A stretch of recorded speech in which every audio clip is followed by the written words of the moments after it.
Hallelujah. ਸਭ ਨੂੰ ਜੈ ਮਸੀਹ ਦੀ। ਜੈ ਮਸੀਹ ਦੀ। ਜੈ ਮਸੀਹ ਜੀ। ਹਾਲੇਲੂਇਆ। ਹਾਂਜੀ, ਆਪਾਂ ਬਰਦਰ ਜੀ ਅਗਲਾ ਸਵਾਲ ਹੈ ਜੀ ਪਵਿੱਤਰ ਆਤਮਾ ਦੇ ਬਾਰੇ। ਜੀ ਸਰ। ਆਪਾਂ ਦੇਖਿਆ ਪਵਿੱਤਰ ਆਤਮਾ ਦਾ ਪਹਿਲਾਂ ਪਿਛਲੀ ਸਟੱਡੀ ਵਿੱਚ ਦੇਖਿਆ ਪਵਿੱਤਰ ਆਤਮਾ ਦੇ ਬਪਤਿਸਮੇ ਔਰ ਪਵਿੱਤਰ ਆਤਮਾ ਦੇ ਭਰਨੇ ਦੇ ਵਿੱਚ ਕੀ ਫਰਕ ਹੈ। ਅੱਛਾ ਜੀ। ਹਾਂਜੀ ਜੀ ਜੀ ਜੀ। ਹੁਣ ਹੈਗਾ ਜੀ ਪਵਿੱਤਰ ਆਤਮਾ ਦੇ ਨਾਲ ਭਰਨਾ ਕਿਸ ਤਰ੍ਹਾਂ ਹੈ। ਭਰਨਾ ਚਾਹੀਦਾ, ਵਚਨ 'ਚ ਲਿਖਿਆ ਪਵਿੱਤਰ ਆਤਮਾ ਦੇ ਨਾਲ ਭਰੇ ਰਹੋ। ਉਹ ਅੱਛਾ, ਕਿਸ ਠੀਕ ਤਰ੍ਹਾਂ ਹੈ। ਭਰਨਾ ਹੈਗਾ। ਠੀਕ ਹੈ ਜੀ। ਹਾਂਜੀ, ਕੀ ਕਰਨਾ, ਭਰਨ ਵਾਸਤੇ ਕੀ ਕਰਨਾ ਚਾਹੀਦਾ ਕਿ ਅਸੀਂ ਭਰੇ ਰਹੀਏ। ਜੀ ਦੇਖੋ, ਪਾਲੂਸ ਰਸੂਲ ਜਿਹੜੇ ਨੇ ਨਾ, ਉਹ ਇੱਕ ਗੱਲ ਦੱਸਦੇ ਨੇ ਪਏ ਕਿ ਭਰਨਾ ਖਾਲੀ ਇਹ ਆਪਣੇ ਲਈ ਨਹੀਂ ਹੈ। ਠੀਕ ਹੈ, ਭਰੋ। ਜੇ ਭਰ ਕੇ ਬਹਿ ਹੀ ਜਾਣਾ ਹੈ ਤੇ ਉਹਦਾ ਕੀ ਫਾਇਦਾ। ਕਿਉਂਕਿ ਪਹਿਲਾ ਕਰੰਥੀਆਂ 14 ਦੀ 12 'ਚ ਲਿਖਿਆ ਹੈ ਕਿ ਭਾਈ ਇਹ ਉੱਨਤੀ ਹੋਣੀ ਚਾਹੀਦੀ ਹੈ ਕਲੀਸਿਆ ਦੀ ਉੱਨਤੀ ਲਈ ਸਾਰਾ ਕੁਝ।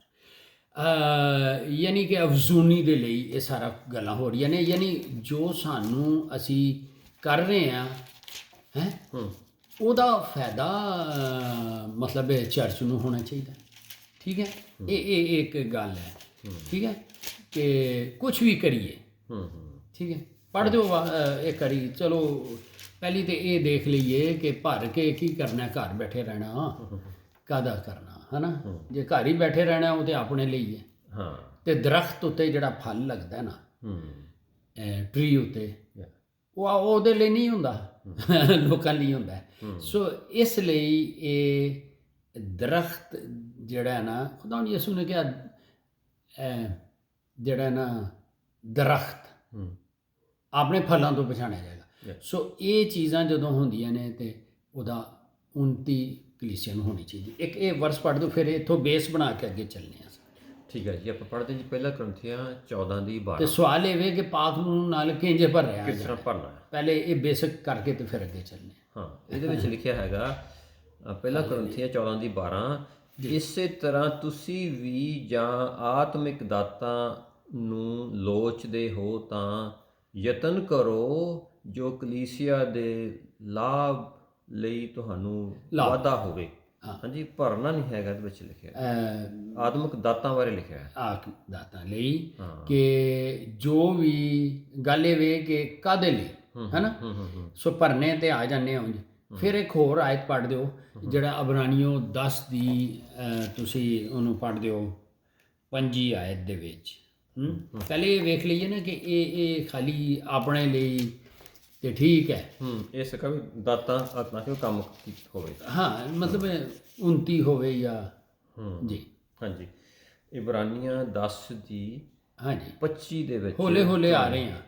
25 ਦੇ ਵਿੱਚ ਇਸ ਤਰ੍ਹਾਂ ਲਿਖਿਆ ਹੈ, ਅਤੇ ਆਪਸ ਵਿੱਚ ਇਕੱਠੇ ਹੋਣ ਨੂੰ ਹਾਂਜੀ ਦੱਸਿਆ। ਹਾਂਜੀ, ਆਪਸ ਵਿੱਚ ਇਕੱਠੇ ਹੋਣ ਨੂੰ ਨਾ ਛੱਡੀਏ ਜਿਵੇਂ ਕਈਆਂ ਦਾ ਦਸਤੂਰ ਹੈ, ਸਗੋਂ ਇੱਕ ਦੂਏ ਨੂੰ ਉਪਦੇਸ਼ ਕਰੀਏ ਅਤੇ ਉਹਨਾਂ ਹੀ ਵਧੀਕ ਹੋਵੇ ਜਿੰਨਾ ਤੁਸੀਂ ਵੇਖਦੇ ਹੋ ਕਿ ਉਹ ਦਿਨ ਨੇੜੇ ਆਉਣਾ ਹੈ। ਅਤੇ ਜਿਉਂ ਪਰਮੇਸ਼ਵਰ ਦਾ ਦਿਨ ਨੇੜੇ ਵੇ, ਆਪਸ ਵਿੱਚ ਫੈਲੋਸ਼ਿਪ ਰੱਖਣ ਤੋਂ ਬਾਅਦ ਨਹੀਂ ਰਹਿਣਾ। ਹੁਣ ਪਾਲੂਸ ਰਸੂਲ ਦਾ ਇਹ ਵੀ ਕਹਿਣਾ ਹੈ ਕਿ ਇਬਰਾਨੀਓ 10 ਦੀ 5 ਪੜ੍ਹ ਦਿੱਤੀ ਹੈ ਨਾ। ਹਾਂਜੀ। ਸੋ ਪਹਿਲਾ ਕਰੰਥੀਆਂ 14 ਦੀ ਤੁਸੀਂ ਅੱਗੇ 5 ਆਇਤ, ਪਹਿਲਾ ਕਰੰਥੀਆਂ 14 ਦੀ ਫਿਰ 5 ਆਇਤ ਵੇਖੋ ਕੀ ਲਿਖਿਆ। ਹਾਂਜੀ, ਪਹਿਲਾ ਕਰੰਥੀਆਂ 14 ਦੀ 25 ਦੇ ਵਿੱਚ ਇਸ ਤਰ੍ਹਾਂ ਲਿਖਿਆ ਹੈ ਜੀ। ਇੱਧਰ ਲਿਖਿਆ ਹੈ। ਹਾਂਜੀ, ਤੇ ਉਹਦੇ ਮਨ ਦੀਆਂ ਗੁਪਤ ਗੱਲਾਂ ਪ੍ਰਗਟ ਹੋਣਗੀਆਂ ਅਤੇ 5 ਆਇਤ। ਹਾਂਜੀ ਹਾਂਜੀ ਹਾਂਜੀ ਜੀ। ਉਹਦੇ ਮਨ ਦੀਆਂ ਗੁਪਤ ਗੱਲਾਂ ਪ੍ਰਗਟ ਹੋਣਗੀਆਂ ਅਤੇ ਇਉਂ ਅੱਛਾ 26 ਆਇਤ ਪੜ੍ਹ ਦਿਓ ਟੂ ਦੀ ਪੁਆਇੰਟ। ਓਕੇ ਜੀ। ਮੈਂ ਭਰਾਵੋ ਗੱਲ ਇਹ ਹੈ ਕਿ ਤੁਸੀਂ ਇਕੱਠੇ ਹੁੰਦੇ ਹੋ ਤਾਂ ਕਿਸੇ ਦੇ ਕੋਲ ਭੋਜਨ, ਕਿਸੇ ਦੇ ਕੋਲ ਸਿੱਖਿਆ ਅਤੇ ਕਿਸੇ ਕੋਲ ਅਗਾਮ ਗਿਆਨ, ਕਿਸੇ ਕੋਲ ਕੋਈ ਪਰਾਈ ਭਾਸ਼ਾ, ਕਿਸੇ ਦੇ ਕੋਲ ਅਰਥ ਹੈ। ਸਭ ਕੁਝ ਲਾਭ ਦੇ ਲਈ ਹੋਣਾ ਚਾਹੀਦਾ। ਠੀਕ ਹੈ। ਹਾਂਜੀ। ਇਹ ਲਾਭ ਦੀ ਗੱਲ ਹੈ। ਹੁਣ ਹਰ ਵਿਸ਼ਵਾਸੀ ਦਾ ਇਹ ਕੰਮ ਹੈ ਹੂੰ ਕਿ ਉਹ ਤਿਆਰੀ ਕਰੇ। ਯਾ ਕਾਹਦੇ ਲਈ ਕਰੇ? ਕਿ ਅਸੀਂ ਲੋਕਾਂ ਲਈ ਬਾਇਸ ਬਰਕਤ ਦਾ ਬਾਇਸ ਬਣੀਏ। ਹਾਂ, ਮਤਲਬ ਭਰਨ ਦਾ ਮਤਲਬ ਹੈ ਕੁਝ ਕਰਨਾ। ਹਾਂਜੀ, ਕਰਨਾ। ਬਰਕਤ। ਉਹ ਕਿੰਝ ਹੁੰਦਾ ਹੈ? ਹੂੰ ਦੇਖੋ ਜੀ, ਇਹ ਜਦੋਂ ਅਸੀਂ ਹੂੰ ਪਵਿੱਤਰ ਆਤਮਾ ਨੂੰ ਰੋਜ਼ ਕਹਿੰਦੇ ਆ ਕਿ ਪਵਿੱਤਰ ਆਤਮਾ ਮੇਰੀ ਜ਼ਿੰਦਗੀ ਦਾ ਕੰਟਰੋਲ ਲੈ ਲੈ ਹੈ, ਤੇ ਉਹ ਕੀ ਕਰਦਾ ਹੈ? ਉਹ ਫਿਰ ਸਾਨੂੰ ਉਭਾਰਦਾ ਹੈ ਕਿ ਅਸੀਂ ਵਚਨ ਪੜ੍ਹੀਏ, ਦੁਆ ਕਰੀਏ। ਅੱਛਾ, ਜਦੋਂ ਵਚਨ ਪੜ੍ਹਨੇ ਆ, ਦੁਆ ਕਰਨੇ ਆ, ਔਰ ਉਹਦੇ ਵਿੱਚ ਅਸੀਂ ਇਹ ਵੀ ਇੱਕ ਤਰੀਕਾ ਹੈ ਕਿ ਭਰੇ ਜਾਂਦੇ ਆ। ਜਿਸ ਤਰ੍ਹਾਂ ਕਿ ਇਹਦੇ ਵਿੱਚ ਕੰਮ ਕੀ ਹੁੰਦਾ ਹੈ? ਬੜੇ ਸਾਰੇ ਕੰਮ ਹੋ ਰਹੇ ਹੁੰਦੇ ਨੇ। ਮਤਲਬ ਰੋਮੀਓ 12 ਦੀ 1 ਤੇ 2 ਆਇਤ ਦੇ ਮੁਤਾਬਿਕ ਵੀ ਸਾਡੀ ਅੰਦਰ ਜਦੋਂ ਪਾਕ ਰੂਹ ਨੂੰ ਕੰਟਰੋਲ ਦੇ ਦਿੰਦੇ ਆ ਨਾ, ਰੋਮੀਓ 12 1 ਦੇ 2 ਦੇ ਮੁਤਾਬਿਕ, ਇਹ ਫਿਰ ਸਾਡੇ ਜ਼ਿਹਨ ਦੀ ਤਬਦੀਲੀ ਕਰਦਾ ਹੈ। ਭਰਨਾ ਇਹ ਹੁੰਦਾ ਹੈ ਇਨਵਰਡ ਹੈ ਜ਼ਿਆਦਾਤਰ। ਇਹ ਇੱਕ ਤਿਆਰ ਕਰ ਰਿਹਾ ਹੁੰਦਾ ਹੈ ਸਾਨੂੰ, ਤਾਂ ਕਿ ਅਸੀਂ ਤੇ ਕੀ ਹੁੰਦਾ ਰੀਨਿਊਇੰਗ ਦਾ ਮਾਈਂਡ। ਕੀ ਹੋ ਗਿਆ ਕਿ ਬਈ ਜਿਹੜੇ ਸਾਡੇ ਪ੍ਰਾਣ ਦੇ ਵਿੱਚ, ਤੁਹਾਨੂੰ ਪਤਾ ਮਾਈਂਡ ਵੀ ਹੈ ਸਾਡਾ, ਹੈ, ਤੇ ਆਜ਼ਾਦ ਮਰਜ਼ੀ ਵੀ ਹੈ, ਤੇ ਮਾਈਂਡ ਜਿਹੜਾ ਹੈ ਉਹ ਯਿਸੂ ਦਾ ਹੋਣਾ ਚਾਹੀਦਾ ਹੈ। ਜਿਸ ਤਰ੍ਹਾਂ ਕਿ ਪਹਿਲਾ ਕਰੰਥੀਆਂ 2 ਦੀ 16 'ਚ ਲਿਖਿਆ ਹੈ ਕਿ ਸਾਡੇ 'ਚ ਮਸੀਹ ਦਾ ਮਾਈਂਡ ਹੈ। ਪਹਿਲਾ ਕਰੰਥੀਆਂ 2 ਦੀ 16। ਤੇ ਉਹ ਮਾਈਂਡ ਜਿਹੜਾ ਸਾਡਾ ਹੈ ਨਾ, ਉਹ ਤੁਹਾਨੂੰ ਪਤਾ ਹੀ ਹੈ ਫਿਰ ਉਹ ਪਾਕ ਰੂਹ ਉਹਨੂੰ ਟਿਊਨ ਕਰਦਾ ਕਿ ਯਿਸੂ ਦਾ ਮਾਈਂਡ ਬਣ ਜਾਏ। ਸੈਕੰਡ ਥਿੰਗ ਕਿ ਉਹ ਸਾਡੇ ਇਰਾਦੇ ਜਿਹੜੇ ਨੇ ਨਾ, ਉਹੀ ਗੱਲ ਫਿਰ ਆ ਰਹੀ ਹੈ ਦੁਬਾਰਾ ਕਿ ਉਹਨਾਂ ਨੂੰ ਠੀਕ ਕਰਦਾ। ਬਈ ਰਹਿਮ ਕਰੋ, ਇਹ ਲੰਮੀ ਲਿਸਟ ਹੈ। ਅੱਛਾ, ਇਹ ਭਰ ਕੇ ਆਪਣੇ ਆਪ ਨੂੰ ਤਿਆਰੀ ਕਰਨੀ ਪੈਂਦੀ ਹੈ ਤਾਂ ਕਿ ਇੱਕ ਤੇ ਸਾਡੀ ਡਿਵੋਸ਼ਨਲ ਖੁਦਾ ਦੇ ਨਾਲ ਤਲਕ ਕਾਇਮ ਹੋ ਜਾਏ। ਕਿਉਂਕਿ ਦੇਖੋ, ਫਿਰ ਖੁਦਾਵੰਦ ਯਿਸੂ ਮਸੀਹ ਦੀ ਮਿਸਾਲ ਦੇਖ ਲਈਏ। ਖੁਦਾਵੰਦ ਯਿਸੂ ਮਸੀਹ ਇਹ ਕਰਦੇ ਸਨ ਕਿ ਰੋਜ਼ ਦੁਆ ਕਰਦੇ ਸਨ, ਬਹੁਤ ਟਾਈਮ ਲਾਉਂਦੇ ਸਨ, ਇੱਥੇ ਤੱਕ ਕਿ ਬਾਜ਼ ਔਕਾਤ ਚੇਲੇ ਵੀ ਕਹਿੰਦੇ ਸਨ ਕਿੱਥੇ ਚਲਾ ਗਿਆ ਯਿਸੂ, ਤੇ ਪਤਾ ਲੱਗਦਾ ਸੀ ਉਸ ਪਹਾੜ ਤੇ ਦੁਆ ਕਰਨ ਦੇ ਨੇ। ਹੁਣ ਦੁਆ ਦੇ ਵਿੱਚ ਕੀ ਹੁੰਦਾ ਹੈ ਕਿ ਭਰਨਾ ਕੀ ਸੀ? ਉਹ ਇੱਕ ਅਸਾਈਨਮੈਂਟ ਵੀ ਲੈਣਾ ਹੁੰਦਾ ਹੈ ਕਿ ਖੁਦਾਵੰਦ, ਹੁਣ ਦੇਖੋ ਨਾ, ਯਿਸੂ ਦੀ ਜ਼ਿੰਦਗੀ ਤੇ ਕੋਈ ਪਾਪ ਨਹੀਂ ਸੀ, ਤੇ ਉਹਨਾਂ ਦਾ ਕੇਸ ਵੱਖਰਾ ਹੈ, ਸਾਡਾ ਵੱਖਰਾ ਹੈ। ਅਸੀਂ ਪਹਿਲੇ ਇਹਨਾਂ ਚੀਜ਼ਾਂ ਨੂੰ ਠੀਕ ਕਰਨੇ ਆ, ਔਰ ਫਿਰ ਇੱਕ ਅਸਾਈਨਮੈਂਟ ਲੈਂਦੇ ਆ ਕਿ ਪਿਤਾ ਜੀ ਕੀ ਕਰਨਾ ਹੈ, ਪ੍ਰਭੂ ਯਿਸੂ ਜੀ ਕੀ ਕਰਨਾ ਹੈ। ਸੋ ਪਵਿੱਤਰ ਆਤਮਾ ਸਾਨੂੰ ਇਹ ਦੱਸਦਾ। ਜਿਸ ਤਰ੍ਹਾਂ ਯਿਸੂ ਕਹਿੰਦਾ ਹੈ, ਜੋ ਕੁਝ ਮੈਂ ਪਿਤਾ ਨੂੰ ਕਰਦਿਆਂ ਵੇਖਣਾ। ਸੋ ਜਦੋਂ ਅਸੀਂ ਭਰਨੇ ਆ, ਭਰਨੇ ਦੇ ਵਿੱਚ ਇੱਕ ਗੱਲ ਯਾਦ ਰੱਖਣੀ ਹੈ ਕਿ ਅਸੀਂ ਬੋਲਣਾ ਨਹੀਂ ਹੁੰਦਾ, ਅਸੀਂ ਖੁਦਾ ਦੀ ਹਜ਼ੂਰੀ 'ਚ ਬਹਿੰਦੇ ਹਾਂ ਔਰ ਉਹਨੂੰ ਕਹਿੰਦੇ ਆ ਕਿ ਦੱਸ ਕੀ ਕਰਨਾ ਹੈ। ਉਹ ਜਦੋਂ ਉਹ ਸਾਡੇ ਅੰਦਰ ਪ੍ਰਕਾਸ਼ ਖੁੱਲ੍ਹਦਾ ਹੈ, ਸਾਰਾ ਕੁਝ ਖੁੱਲ੍ਹਦਾ ਹੈ, ਉਹ ਭਰਨਾ ਹੁੰਦਾ ਹੈ। ਕਿਉਂਕਿ ਉਹਦਾ ਪ੍ਰਕਾਸ਼ ਸਾਡੇ ਅੰਦਰ ਅਸਾਈਨਮੈਂਟ ਦੇ ਤੌਰ 'ਤੇ ਵੀ ਹੁੰਦਾ ਹੈ। ਮੂਸਾ ਜਦੋਂ ਖੁਦਾ ਦੀ ਹਜ਼ੂਰੀ 'ਚ ਗਿਆ ਸੀ ਤੇ ਉਹਦਾ ਤੇਜ ਵੀ ਮੂਸਾ ਦੇ ਮੂੰਹ ਉੱਤੇ ਆ ਗਿਆ ਸੀ, ਤੇ ਉਹ ਲੋਕ ਉਹਨੂੰ ਵੇਖ ਨਹੀਂ ਸਕਦੇ, ਤੇ ਉਹਨੇ ਵੇਲ ਕੀਤੀ ਜਾਂ ਪਰਦਾ ਕੀਤਾ। ਸੋ ਕਹਿਣ ਦਾ ਮਤਲਬ ਇਹ ਵੇ, ਭਰਨਾ ਕੀ ਹੈ? ਬਾਈਬਲ ਪੜ੍ਹਨੀ, ਪਾਕ ਰੂਹ ਦੀ ਅਗਵਾਈ 'ਚ, ਠੀਕ ਹੈ, ਉਹਨੂੰ ਕੰਟਰੋਲ ਦਈਏ, ਪੜ੍ਹਨੀ, ਉਹਦੇ 'ਤੇ ਧਿਆਨ ਗਿਆਨ ਕਰਨਾ, ਦੁਆ ਕਰਨੀ, ਔਰ ਜਿੰਨੀ ਦੁਆ ਤੁਸੀਂ ਟੰਗਸ ਵਿੱਚ ਕਰ ਸਕਦੇ ਹੋ ਉਨਾ ਇਹ ਅਸੀਂ ਆਪਣੇ ਆਪ ਨੂੰ ਵੀ ਭਰ ਸਕਦੇ ਹਾਂ। ਉਹਦੀ ਵਜ੍ਹਾ ਕੀ ਹੈ? ਦੇਖੋ, ਇਹ ਜਿਹੜਾ ਅਸਾਂ ਪੜ੍ਹਿਆ ਸੀ ਪਹਿਲਾ ਕਰੰਥੀਆਂ ਉਹਦੀ 14 ਦੀ 16 ਜਿਹੜੀ ਹੈ, ਜਿਹਦੇ ਵਿੱਚ ਕਿਹਾ ਸੀ ਕਿ ਸਾਡੇ ਅੰਦਰ ਇੱਕ ਵਾਰੀ ਉਹ ਚੀਜ਼ਾਂ ਗਿਣਾ ਦਿਓ। ਇਹ ਜਦੋਂ ਅਸੀਂ ਭਰੇ ਜਾਂਦੇ ਹਾਂ, ਇਹ ਚੀਜ਼ਾਂ ਸਾਡੇ ਵਿੱਚ ਆਉਂਦੀਆਂ ਨੇ। ਜੀ ਸਰ, 14 ਦੀ 16। ਹਾਂਜੀ, ਪਹਿਲਾ ਕਰੰਥੀਆਂ 14 ਦੀ 16 ਵਿੱਚ ਇਸ ਤਰ੍ਹਾਂ ਲਿਖਿਆ ਹੈ, ਨਹੀਂ ਤੇ ਜੇ ਤੂੰ ਆਤਮਾ ਹੀ ਨਾਲ ਉਸਤਤ ਕਰੇ ਤਾਂ ਜਿਹੜਾ 26 ਸੌਰੀ, ਪਹਿਲਾ ਕਰੰਥੀਆਂ 14 ਦੀ 26। ਓਕੇ, ਨਾਟ 16, ਮੈਂ ਗਲਤੀ ਕੀਤੀ। ਕੋਈ ਨਹੀਂ। ਹਾਂਜੀ, ਇਹਦੇ ਵਿੱਚ ਲਿਖਿਆ ਜੀ, ਪਹਿਲਾ ਕਰੰਥੀਆਂ 14 ਦੀ 26 ਦੇ ਵਿੱਚ ਲਿਖਿਆ ਹੈ, ਸੋ ਭਰਾਵੋ ਗੱਲ ਕੀ ਹੈ, ਜਾਂ ਤੁਸੀਂ ਇਕੱਠੇ ਹੁੰਦੇ ਹੋ, ਆਪਾਂ ਪੜ੍ਹਿਆ ਹਾਂਜੀ ਹਾਂਜੀ ਹਾਂ, ਤਾਂ ਕਿਸੇ ਦੇ ਲਈ ਕੋਈ ਭੋਜਨ, ਕੋਈ ਗੱਲ, ਸਿੱਖਿਆ, ਕੋਈ ਹਾਂ, ਕਿਸੇ ਲਈ ਕੋਈ ਮੁਕਾਸ਼ਵਾ, ਹਾਂਜੀ, ਸਿੱਖਿਆ, ਹਾਂ, ਔਰ ਤੇ ਕਿਸੇ ਦੇ ਅਗੰਬਾ, ਕਿਸੇ ਦੇ ਲਈ ਕੋਈ ਪਰਾਈ ਭਾਸ਼ਾ ਕੋਈ ਅਰਥ ਹੈ, ਸਭ ਕੁਝ ਲਾਭ ਦੇ ਲਈ ਹੋਣਾ ਚਾਹੀਦਾ। ਸੋ ਇਹ ਚੀਜ਼ਾਂ ਸਾਡੇ ਵਿੱਚ ਜਦੋਂ ਅਸੀਂ ਕਲੀਅਰ ਕਰਦੇ ਹਾਂ, ਕਿਉਂਕਿ ਯਹੂਦਾ ਦਾ ਖੱਤ, ਉਹਦੇ ਇੱਕੋ ਹੀ ਲੈਟਰ ਹੈਗਾ, ਇੱਕੋ ਹੀ ਪੱਤਰੀ ਹੈ ਉਹਦੀ, 20 ਦੇ ਵਿੱਚ ਵੀ ਲਿਖਿਆ ਹੈ ਕਿ ਰੂਹ ਦੇ ਵਿੱਚ ਦੁਆ ਕਰੀਏ। ਠੀਕ ਹੈ, ਹੁਣ ਰੂਹ 'ਚ ਦੁਆ ਕਰਨੇ ਦੇ ਨਾਲ ਸਾਡੀ ਆਪਣੀ ਰੂਹ ਦੀ ਤਰੱਕੀ ਹੋਏਗੀ, ਤੇ ਫਿਰ ਇਹ ਤਿਆਰੀ ਹੈ, ਇਹ ਭਰਨਾ ਹੁੰਦਾ ਹੈ।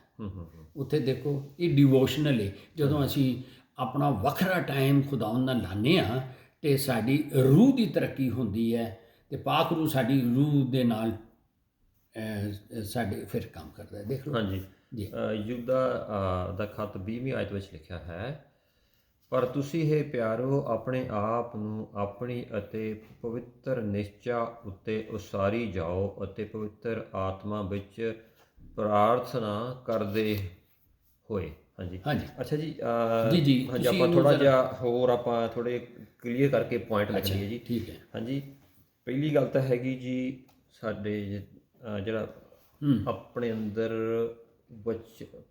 ਫਾਸਟਿੰਗ ਰੱਖੀਏ, ਹਾਂਜੀ, ਪਰਮੇਸ਼ਰ ਅੱਗੇ ਰੱਖੀਏ, ਪਰਮੇਸ਼ਰ ਮੈਨੂੰ ਭੁੱਖ ਪਿਆਸ ਦੇ ਜੀ, ਵਚਨ ਦੀ ਔਰ ਪ੍ਰੇਅਰ ਲਾਈਫ ਸਾਡੀ ਇੰਪਰੂਵ ਹੋਵੇ, ਇਸ ਦੇ ਲਈ ਦੁਆ ਕਰੀਏ। ਬਿਲਕੁਲ, ਹਾਂਜੀ, ਪ੍ਰਾਰਥਨਾ ਕਰੀਏ, ਫਾਸਟਿੰਗ ਕਰੀਏ, ਫਿਰ ਰਿਪੈਂਟੈਂਸ ਦੇ ਵਿੱਚ ਆਈਏ। ਹਾਂਜੀ, ਇਹ ਬਹੁਤ ਜ਼ਰੂਰੀ ਹੈਗਾ, ਉਹ ਤਿਆਰ ਕਰਦਾ ਨਾ। ਹਾਂ, ਇਹ ਬੇਸਿਕ ਗੱਲਾਂ ਹੈਗੀਆਂ ਸਾਡੇ ਮੋਟਿਵਸ, ਇਰਾਦਿਆਂ ਨੂੰ, ਸੋਚਾਂ ਨੂੰ। ਪਛਤਾਤਾਪ ਕਰੀਏ ਇੱਕ ਚੀਜ਼ ਦਾ, ਔਰ ਸਭ ਨੂੰ ਮਾਫ ਕਰੀਏ। ਜ਼ਬੂਰ 66:18 ਚ ਲਿਖਿਆ ਹੈ, ਸਾਮ 66:18 ਦੇ ਵਿੱਚ, ਕਿ ਜੇ ਮੇਰੇ ਮਨ ਵਿੱਚ ਪਾਪ ਹੋਵੇ ਤਾਂ ਖੁਦਾ ਮੇਰੀ ਨਾ ਸੁਣੇ। ਤੇ ਹਾਂਜੀ, ਮਤੀ 6:19 ਤੋਂ ਅੱਗੇ ਵੇਖ ਲਓ, ਹੈ ਨਾ, ਜੇ ਅਸੀਂ ਕਿਸੇ ਨੂੰ ਮਾਫ ਨਹੀਂ ਕਰਦੇ ਤੇ ਉਹ ਸਾਨੂੰ ਵੀ ਨਹੀਂ ਮਾਫ ਕਰੂਗਾ। ਸੋ ਇਹ ਤੇ ਪਹਿਲੀ ਚੀਜ਼, ਹਾਂ, ਇਹ ਆਪਾਂ ਦੱਸਣਾ ਤਾਂ ਕਿ ਬਿਲਕੁਲ ਜਿਹੜਾ ਕਹਿੰਦਾ ਜੀ ਅਸੀਂ ਕਿੱਦਾਂ ਭਰਨਾ ਹੈ। ਭੁੱਖ ਪਿਆਸ ਹੋਵੇ, ਪਛਤਾਤਾਪ ਕਰੇ, ਬਿਲਕੁਲ, ਹਾਂਜੀ, ਦੂਸਰਿਆਂ ਨੂੰ ਮਾਫ ਕਰੇ, ਤੇ ਪ੍ਰੇਅਰ ਲਾਈਫ ਇੰਪਰੂਵ ਹੋਵੇ। ਜੇ ਨਹੀਂ ਪ੍ਰੇਅਰ ਲਾਈਫ ਇੰਪਰੂਵ ਹੋ ਰਹੀ, ਪ੍ਰੇਅਰ ਕਰਦਿਆਂ ਧਿਆਨ ਹੋਰ ਪਾਸੇ ਚੱਲ ਜਾਂਦਾ, ਆਪਣੇ ਫਾਸਟਿੰਗ ਕਰੋ ਇਸ ਕੰਮ ਦੇ ਲਈ, ਪਰਮੇਸ਼ਰ ਤੁਹਾਨੂੰ ਭੁੱਖ ਪਿਆਸ ਦੇ, ਪਰਮੇਸ਼ਰ ਮੈਨੂੰ ਭਰ, ਕਹਿੰਦਾ ਮੰਗੋ ਦਿੱਤਾ ਜਾਏਗਾ। ਹਾਂਜੀ, ਤੇ ਸਾਨੂੰ ਭਰ ਇਹ ਹੋਵੇ, ਔਰ ਪਵਿੱਤਰਤਾ ਦੇ ਵਿੱਚ ਚੱਲੀਏ ਜੀ। ਹਾਂਜੀ, ਉਹ ਪਵਿੱਤਰ ਆਤਮਾ ਹੀ ਮਦਦ ਕਰਦਾ। ਹਾਂ, ਤੇ ਪ੍ਰੇਅਰ ਕਰੀਏ ਔਰ ਪਰਮੇਸ਼ਰ ਦੀ ਹਜ਼ੂਰੀ ਮੰਗੀਏ। ਹਾਂਜੀ, ਇਹ ਚੀਜ਼ਾਂ ਰੱਖੀਏ। ਹਾਂਜੀ, ਦੇਖੋ, ਅਗਰ ਮੀਆਂ ਬੀਵੀ ਵੀ ਨੇ ਤੇ ਜੇ ਉਹਨਾਂ ਦਾ ਵਿੱਚ ਝਗੜਾ ਹੈ ਤੇ ਦੋਵਾਂ ਵਿੱਚੋਂ ਕਿਸੇ ਦੀ ਦੁਆ ਵੀ ਨਹੀਂ ਸੁਣੀ ਜਾਏਗੀ। 1 ਪੀਟਰ ਚੈਪਟਰ 3:7 ਵਿੱਚ, ਕਿ ਇਸ ਲਈ ਸੁਲ੍ਹਾ, ਇਹ ਜਿਹੜੀ ਹੈ ਨਾ, ਪਿਆਰ, ਇਹ ਬੜਾ ਜ਼ਰੂਰੀ ਹੈ, ਮਾਫ ਕਰਨਾ, ਇਹ ਬਹੁਤ, ਇਹ ਤਿਆਰੀ ਹੈ। ਹਾਂ, ਇਹ ਜਿਹੜੀਆਂ ਚੀਜ਼ਾਂ, ਜੇ ਸਾਡਾ ਲਾਈਫ ਸਟਾਈਲ ਇੱਕ ਮਸੀਹੀ ਹੋਣ ਦੇ ਨਾਤੇ, ਜੇ ਸਾਡੀ ਜ਼ਿੰਦਗੀ ਅਸੀਂ ਸਹੀ ਤਰੀਕੇ ਦੇ ਨਾਲ ਨਹੀਂ ਜੀ ਰਹੇ, ਹਾਲੇਲੂਇਆ, ਪਰ ਅਸੀਂ ਚਾਹੁੰਦੇ ਹਾਂ ਅਸੀਂ ਪਵਿੱਤਰ ਆਤਮਾ ਦੇ ਨਾਲ ਭਰੀਏ, ਭਾਵੇਂ ਬਪਤਿਸਮਾ ਹੋ ਗਿਆ, ਪਰ ਭਰਪੂਰ ਹੀ ਚਾਹੁੰਦੇ ਹੈਗਾ। ਪ੍ਰੇਅਰ ਦੇ ਵਿੱਚ ਸੁੱਕਾਪਨ ਹੈ, ਰੁੱਖਾਪਨ ਹੈ, ਉਹ ਪਰਮੇਸ਼ਰ ਦੀ ਹਜ਼ੂਰੀ ਨਹੀਂ ਹੋ ਰਹੀ, ਨਹੀਂ ਭਰਪੂਰੀ ਹੋ ਰਹੀ, ਨਹੀਂ ਮਹਿਸੂਸ ਹੋ ਰਹੀ। ਆਪਣੀ ਜ਼ਿੰਦਗੀ ਨੂੰ ਸਹੀ ਕਰੀਏ, ਜਿੱਦਾਂ ਮੈਂ ਪਹਿਲਾਂ ਕਿਹਾ ਨਾ, ਰਿਪੈਂਟੈਂਸ ਦੇ ਵਿੱਚ ਹੋਰ ਸਭ ਨੂੰ ਮਾਫ ਕਰਕੇ ਵਚਨ ਪੜ੍ਹਨਾ, ਵਰਸ਼ਿਪ ਕਰਨਾ, ਉਸ ਦੀ ਹਜ਼ੂਰੀ ਮੰਗਣੀ, ਔਰ ਵਚਨ ਔਰ ਚਰਚ ਰੈਗੂਲਰਲੀ ਆਉਣਾ। ਕਿਉਂਕਿ ਜਦੋਂ ਇਕੱਠੀ ਵਰਸ਼ਿਪ ਹੁੰਦੀ ਹੈ ਨਾ, ਉਹ ਘਰ ਬੈਠੇ ਜਾਂ ਅਸੀਂ ਸੁਣਦੇ ਹਾਂ, ਪੜ੍ਹਨ ਆਉਂਦੀ ਹੈ, ਇਕੱਠ ਦਾ ਮਸਾ, ਉਹਦੇ ਨਾਲੋਂ ਉਹ ਹੋਰ ਵੀ ਮਦਦ ਕਰਦਾ ਹੈਗਾ ਆ। ਤੇ ਅਸੀਂ ਚਰਚ ਆਈਏ, ਰੈਗੂਲਰਲੀ ਵਰਸ਼ਿਪ ਕਰੀਏ, ਇਕੱਠੇ ਪ੍ਰੇਅਰ ਦੇ ਵਿੱਚ ਕਰੀਏ, ਕੋਈ ਸਾਰੀਆਂ ਜਿਹੜੀਆਂ ਡਿਸਟਰੈਕਸ਼ਨਸ ਹੈਗੀਆਂ ਨਾ, ਉਹ ਦੂਰ ਕਰੀਏ। ਹਾਂ, ਉਹ ਵਿਘਨ ਜਿਹੜੇ ਡਿਸਟਰੈਕਸ਼ਨ ਦੂਰ ਕਰੀਏ। ਤੇ ਇਹ ਮੈਂ ਸਮਝਦਾ ਥੋੜਾ ਬਹੁਤ ਅੱਛਾ, ਕਿਉਂਕਿ ਜਿਹੜੀ ਇਫਸੀਆਂ 5 ਦੀ ਕੀ ਪੜ੍ਹੀ ਸੀ, 18, ਹੈ ਨਾ, ਸਮਥਿੰਗ। ਦੇਖੋ, ਇਹ ਜਿਹੜਾ ਰੂਹ ਦੇ ਨਾਲ ਭਰਨ ਵਿੱਚ ਸਭ ਤੋਂ ਵੱਡੀ ਰੁਕਾਵਟ ਪਾਪ ਹੈ। ਪਾਪ ਸਾਨੂੰ ਰੂਹ ਨਾਲ ਭਰਨ ਨਹੀਂ ਦਿੰਦਾ। ਹਾਂ, ਇਸ ਲਈ ਲਿਖਿਆ ਹੈ ਕਿ ਬਈ ਮੈਂ ਦੇ ਵਿੱਚ ਸ਼ਰਾਬ ਵਿੱਚ ਮਤਵਾਲੇ ਨਾ ਬਣੋ, ਬਲਕਿ ਰੂਹ ਨਾਲ ਮਾਮੂਰ ਹੁੰਦੇ ਜਾਓ। ਵਚਨ 'ਚ ਇਹ ਵੀ ਲਿਖਿਆ, ਪਵਿੱਤਰ ਆਤਮਾ ਨੂੰ ਦੁਖੀ ਨਾ ਕਰੋ। ਜੇ ਅਸੀਂ ਚਾਹੁੰਦੇ ਹੈਗੇ ਆ ਅਸੀਂ ਭਰਨਾ, ਤੇ ਉਹਨੂੰ ਪਵਿੱਤਰ ਆਤਮਾ ਨੂੰ ਦੁਖੀ ਨਾ ਕਰੀਏ, ਉਹਦੀ ਫੈਲੋਸ਼ਿਪ ਮੰਗੀਏ, ਉਹਦੀ ਗਾਈਡੈਂਸ। ਵਾਹ ਵਾਹ। ਇਫਸੀਆਂ 4:30 ਆਇਤ। ਅੱਛਾ, ਇਹ ਕਿ ਜਦੋਂ ਸਾਡੀ ਸੋਚਾਂ ਤਬਦੀਲ ਹੁੰਦੀਆਂ ਨੇ ਤੇ ਉਹਦਾ ਅਸਰ ਸਾਡੇ ਇਰਾਦਿਆਂ ਤੇ ਹੋ ਜਾਂਦਾ ਹੈ, ਮੋਟਿਵਸ ਚੇਂਜ ਹੋ ਜਾਂਦੇ ਨੇ। ਠੀਕ ਹੈ, ਕਿਉਂਕਿ ਇਹ ਜਿਹੜਾ ਤੁਸੀਂ ਐਕਸਪਲੇਨ ਕਰੋ, ਮਾਈਂਡ ਹੀ ਕੰਟਰੋਲ ਕਰਦਾ। ਜਦੋਂ ਸੋਚ ਤਬਦੀਲ ਹੋ ਗਈ, ਸਾਡੇ ਇਰਾਦੇ ਤਬਦੀਲ ਹੋ ਗਏ, ਐਕਸ਼ਨਸ ਵੀ ਤਬਦੀਲ ਹੋ ਗਏ। ਬਿਲਕੁਲ ਜੀ, ਬਿਲਕੁਲ। ਠੀਕ ਹੈ, ਸੋ ਉਹ ਇੰਝ ਹੀ ਹੈ ਕਿ ਅਸੀਂ ਆਪਣੀ ਮਦਦ ਨਾਲ ਨਹੀਂ ਕਰ ਸਕਦੇ। ਇਹਨੂੰ ਰੋਮੀਓ 12:1-2 'ਚ ਕਿਹਾ ਗਿਆ ਹੈ ਸੈਂਟੀਫਿਕੇਸ਼ਨ ਪ੍ਰੋਸੈਸ, ਜਿਹੜਾ ਹਰ ਵਿਸ਼ਵਾਸੀ ਨੂੰ ਰੋਜ਼ ਕਰਨਾ ਹੈ। ਇਹ ਹੀ ਮਦਦ ਕਰਦਾ ਹੈ ਪਾਕ ਰੂਹ ਨਾਲ ਭਰਨੇ ਦੇ ਵਿੱਚ। ਜਦੋਂ ਸਾਡੀਆਂ ਸੋਚਾਂ, ਸਾਡੇ ਇਰਾਦੇ ਤੇ ਸਾਡੇ ਐਕਸ਼ਨਸ ਠੀਕ ਹੋ ਜਾਣਗੇ। ਇਹ ਉਦੋਂ ਹੀ ਹੋਣਗੇ ਜੀ ਜਦੋਂ ਅਸੀਂ ਉਹਦੀ ਹਜ਼ੂਰੀ 'ਚ ਬੈਠਾਂਗੇ। ਔਰ ਤਜਰਬਾ ਕਰਕੇ ਵੇਖ ਲਓ, ਜਦੋਂ ਅਸੀਂ ਖੁਦਾ ਦੀ ਹਰ ਚੀਜ਼ ਪੋਜ਼ਿਟਿਵ ਹੁੰਦੀ ਹੈ, ਫਿਰ ਦੁਨੀਆ 'ਚ ਨਿਕਲਨੇ ਆ ਤੇ ਫਿਰ ਉਹ ਗੱਡ-ਮੱਡ ਹੋ ਜਾਂਦਾ ਹੈ। ਸੋ ਹਰ ਵੇਲੇ ਭਰਦਿਆਂ ਰਹਿਣਾ। ਔਰ ਇਸੇ ਲਈ ਇਹ ਪਾਕ ਰੂਹ ਦਾ ਦਾਨ ਜਾਂ ਪਾਕ ਰੂਹ ਦਾ ਬੈਪਟਿਜ਼ਮ ਦੇ ਵਿੱਚ ਟੰਗਸ ਇੱਕ ਐਸੀ ਚੀਜ਼ ਹੈ ਕਿ ਜਿੰਨੀ ਇਹਦੇ ਵਿੱਚ ਤੁਸੀਂ ਬੋਲਦੇ ਰਹੋ, ਉਨੀ ਤੁਹਾਡਾ ਜਿਹੜਾ ਨਾ ਤੁਸੀਂ ਚਾਰਜ ਰਹੋਗੇ। ਠੀਕ ਹੈ, ਬਿਲਕੁਲ। ਸੋ ਇਹ ਬਿਲਕੁਲ ਤੁਸੀਂ ਠੀਕ ਕੀਤੀ ਹੈ। ਸੋ ਕਲਾਮ ਪੜ੍ਹਨਾ, ਉਹਦੇ ਤੇ ਧਿਆਨ ਗਿਆਨ ਕਰਨਾ, ਰੋਜ਼ਾ ਜਿੰਜ ਪਾਕ ਰੂਹ ਗਾਈਡ ਕਰ ਰਿਹਾ, ਰੋਜ਼ਾ ਰੱਖੋ, ਚੰਗੀ ਸੰਗਤੀ 'ਚ ਰਹੋ। ਇਹ ਵਰਸਿਸ ਆਲਰੇਡੀ ਹੈਗੀਆਂ ਨੇ। ਤੇ ਆਪਣੇ ਆਪ ਨੂੰ ਹਰ ਵੇਲੇ ਇਹ ਹੀ ਤਿਆਰ ਰੱਖੋ, ਜਿਸ ਤਰ੍ਹਾਂ ਪਾਲੂਸ ਕਹਿੰਦਾ ਹੈ, ਜਦੋਂ ਤੁਸੀਂ ਜਾਓ ਤਿਆਰ ਹੋ ਕੇ ਆਓ। ਕੀ ਤਿਆਰੀ ਹੈ? ਬਈ ਤੁਹਾਡਾ ਅੰਦਰ ਜਿਹੜਾ ਹੈ ਰੂਹ ਨਾਲ ਭਰੇ ਹੋਏ ਹਾਓ, ਤਾਂ ਕਿ ਜਦੋਂ ਤੁਸੀਂ ਸੰਗਤੀ 'ਚ ਬੈਠੇ ਹੋ ਤੇ ਕਹੋ ਗॉड ਬਲੈਸ ਯੂ, ਉਹਦੇ ਅੰਦਰ ਹੀ ਕੰਮ ਹੋ ਜਾਏ। ਇਹ ਹਰ ਇੱਕ ਵਿਸ਼ਵਾਸੀ ਦਾ ਤਿਆਰ ਹੋ ਕੇ ਆਓ। ਬਿਲਕੁਲ। ਬਈ ਅਸੀਂ ਕਿਸੇ ਵਿਆਹ ਤੇ ਫੰਕਸ਼ਨ ਤੇ ਜਾਂਦੇ ਆ, ਕੀ ਲਾਨੇ ਆ ਕਲੋਨ ਸ਼ਲੋਨ, ਮੈਂ ਵੀ ਟਾਈ ਸਿੱਧੀ ਸੁੱਧੀ ਕਰ ਕੇ ਯਾਰ ਇਹ ਵੇਖੋ, ਫਿਰ ਕਹਿੰਦੇ ਆ ਇੱਕ ਦੂਜੇ ਨੂੰ, ਵੇਖ ਤੇ ਸਹੀ ਠੀਕ ਲੱਗ ਰਿਹਾ। ਕਿਉਂਕਿ ਇੱਕ ਮੈਂ ਸਮਝਦਾ ਇੱਕ ਮਸੀਹੀ ਦੇ ਲਈ ਹੈ ਨਾ, ਸਭ ਤੋਂ ਵੱਡੀ ਰੁਕਾਵਟ ਜਿਹੜੀ ਹੈਗੀ ਆ, ਇੱਕ ਤਾਂ ਪਵਿੱਤਰਤਾ ਦੇ ਵਿੱਚ ਨਹੀਂ ਚੱਲਣਾ, ਤੇ ਮਾਫੀ ਨਹੀਂ ਮੰਗਦੇ, ਔਰ ਦੂਸਰਿਆਂ ਨੂੰ ਮਾਫ ਨਹੀਂ ਕਰਦੇ।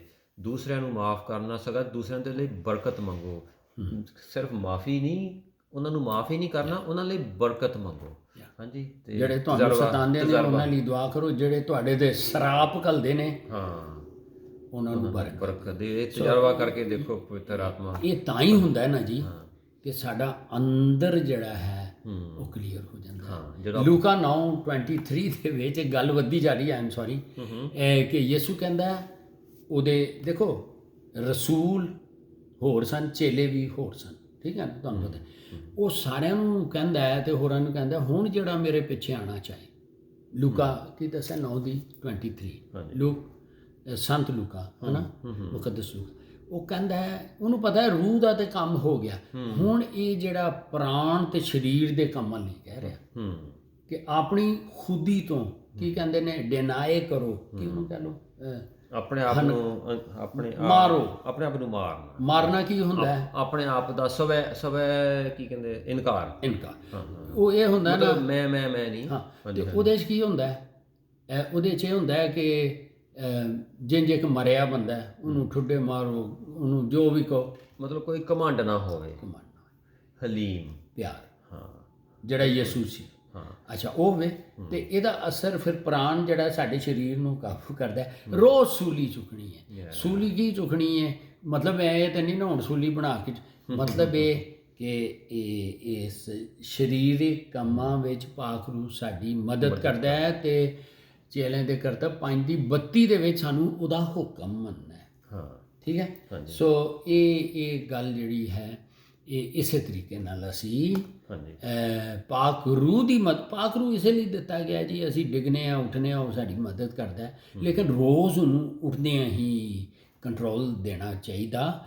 ਉਹ ਫਿਰ ਸਾਡੀ ਗਾਈਡੈਂਸ ਕਰਦਾ ਤੇ ਫਿਰ ਉਹਦਾ ਕੰਮ ਵੀ ਮੰਨਣਾ। ਖਾਲੀ ਪਾਕ ਰੂਹ ਮੇਰੇ ਜ਼ਿੰਦਗੀ ਦਾ ਕੰਟਰੋਲ ਲੈ ਲਿਆ ਤੇ ਬਾ ਇਹ ਜ਼ੁਬਾਨੀ ਗੱਲ ਨਹੀਂ। ਹਾਂ ਵਾਕਈ ਮਤਲਬ ਕੀ ਹੋ ਗਿਆ, ਪਾਕ ਰੂਹ ਇਹ ਕੰਮ ਆਇਆ ਕੀ ਕਰਨਾ। ਹਾਂ ਸੋ ਇੰਝ ਅਸੀਂ ਬਿਲਕੁਲ ਜੀ। ਜੇ ਕਿਸੇ ਚੀਜ਼ ਨੂੰ ਭਰਨਾ ਆ, ਅਸੀਂ ਭਾਂਡਾ ਹੀ ਆ, ਹਾਂਜੀ ਭਾਂਡੇ ਨੂੰ ਕਿਸੇ ਭਾਂਡੇ ਨੂੰ ਭਰਨਾ ਆ, ਜੋ ਕੁਝ ਪਹਿਲਾਂ ਹੈਗਾ ਆ ਉਹਨੂੰ ਖਾਲੀ ਕਰਨਾ ਪੈਣਾ। ਹਾਂਜੀ, ਤੇ ਆਪਣੇ ਭਾਂਡੇ ਨੂੰ ਤਿਆਰ ਕਰੀਏ। ਹਾਂ ਰੱਬ ਤਾਂ ਭਰਨਾ ਚਾਹੁੰਦਾ ਆ, ਰੱਬ ਦਾ ਤਾਂ ਚਾਹੁੰਦਾ ਸਾਡਾ ਉਹਦੇ ਨਾਲ ਵਾਅਦਾ ਆ, ਤੇ ਰੱਬ ਸਾਨੂੰ ਇਸਤੇਮਾਲ ਕਰਨਾ ਚਾਹੁੰਦਾ ਆ ਭਰ ਕੇ। ਤੇ ਅਸੀਂ ਆਪਣੇ ਭਾਂਡੇ ਨੂੰ ਤਿਆਰ ਕਰੀਏ, ਖਾਲੀ ਕਰੀਏ, ਜਿਹੜੀਆਂ ਪਾਕ ਰੂਹ ਦੇ ਹਵਾਲੇ ਕਰੀਏ। ਹਾਂ ਉਹ ਚੀਜ਼ਾਂ ਜਿਹੜੀਆਂ ਰੱਬ ਵੱਲੋਂ ਨਹੀਂ ਹਨ ਉਸ ਨੂੰ ਕੱਢੀਏ ਆਪਣੀ ਜ਼ਿੰਦਗੀ ਚੋਂ, ਤੇ ਤਾਂ ਕਿ ਰੱਬ ਸਾਡੇ ਭਾਂਡੇ ਨੂੰ ਭਰੇ। ਯਹੋਨਾ 7 ਉਹਦੀ 37 ਤੋਂ 39 ਦੇ ਵਿੱਚ ਇਹ ਹੀ ਹੈ ਨਾ ਕਿ ਤੁਹਾਡੇ ਅੰਦਰ ਉਹ ਤਿੰਨ ਚੀਜ਼ਾਂ ਭੁੱਖ ਪਿਆਸ ਹੋਣੀ ਚਾਹੀਦੀ ਹੈ, ਔਰ ਫਿਰ ਪਵਿੱਤਰ ਆਤਮਾ ਦੀ ਜਲ ਦੀਆਂ ਨਦੀਆਂ ਤੁਹਾਡੇ ਚੋਂ ਬਹਿਣ ਸ਼ੁਰੂ ਹੋ ਜਾਣ। ਉਹ ਤਾਂ ਹੀ ਬਹਿਣਗੀਆਂ ਨਾ ਕਿ ਕੰਮ ਕਲੀਅਰ ਹੋਏਗਾ। ਸੋ ਇਹ ਇੱਕ ਯਿਸੂ ਨੇ ਦੱਸਿਆ ਹੈ ਕਿ ਇਹ ਇੱਕ ਕੰਮ ਹੈ ਕਿ ਅਸੀਂ ਇੰਜੀ, ਔਰ ਇਹ ਡੇਲੀ ਪ੍ਰੋਸੈਸ ਹੈ। ਇਹ ਨਹੀਂ ਜੇ ਇੱਕ ਵਾਰੀ, ਇਹ ਰੋਜ਼ ਦਾ ਹਾਂ ਰੋਜ਼ ਜਾਂ ਹਰ ਵੇਲੇ ਅਸੀਂ ਉਹਨੂੰ ਦੂਸਰੇ ਮਦਦਗਾਰ ਪਰਮਾਤਮਾ ਨੂੰ ਕਹਿੰਦੇ ਹਾਂ। ਕਿਉਂਕਿ ਯਿਸੂ ਨੂੰ ਪਤਾ ਸੀ ਇਹ ਜਿਹੜੇ ਨੇ ਨਾ, ਉਹਨੇ ਅੱਗੇ ਕਿਹਾ ਸੀ ਮੇਰੇ ਬਗੈਰ ਤੁਸੀਂ ਕੁਝ ਨਹੀਂ। ਸੋ ਇਸ ਲਈ ਇਹ ਦੂਸਰਾ ਮਦਦਗਾਰ ਦਿੱਤਾ ਗਿਆ। ਇਹ ਜੀ ਜਿਹੜਾ ਤੇ ਕਰਨਾ ਤੇ ਪੈਣਾ ਹੀ ਹੈ। ਬਾਈਬਲ ਪੜ੍ਹਨੀ ਹੈ। ਜੇ ਪਾਕ ਰੂਹ ਕਹਿ ਰਿਹਾ ਰੋਜ਼ਾ ਰੱਖੋ, ਇੱਕ ਟਾਈਮ ਦਾ ਖਾਣਾ ਇਹ ਉਹਦਾ ਹੈ। ਇਹ ਰੋਜ਼ਾ ਵੀ ਕੋਈ ਹਾਰਡ ਐਂਡ ਫਾਸਟ ਰੂਲ ਨਹੀਂ, ਜਿੰਜ ਜੋ ਕਹਿੰਦਾ ਉਂਝ ਆਖਾ ਮੰਨਣਾ ਹੈ। ਹਾਂ, ਔਰ ਇੱਕ ਹੋਰ ਮੈਂ ਥੋੜਾ ਜਿਹਾ ਚੀਜ਼ ਐਡ ਕਰਨਾ ਚਾਹੁੰਦਾ, ਟਾਈਮ ਹੋ ਜਾਂਦਾ ਜੀ। ਨਾ ਕੋਈ ਗੱਲ ਨਹੀਂ, ਬਹੁਤ ਅੱਛਾ ਅਸੀਂ ਸਿੱਖ ਰਹੇ ਹਾਂ।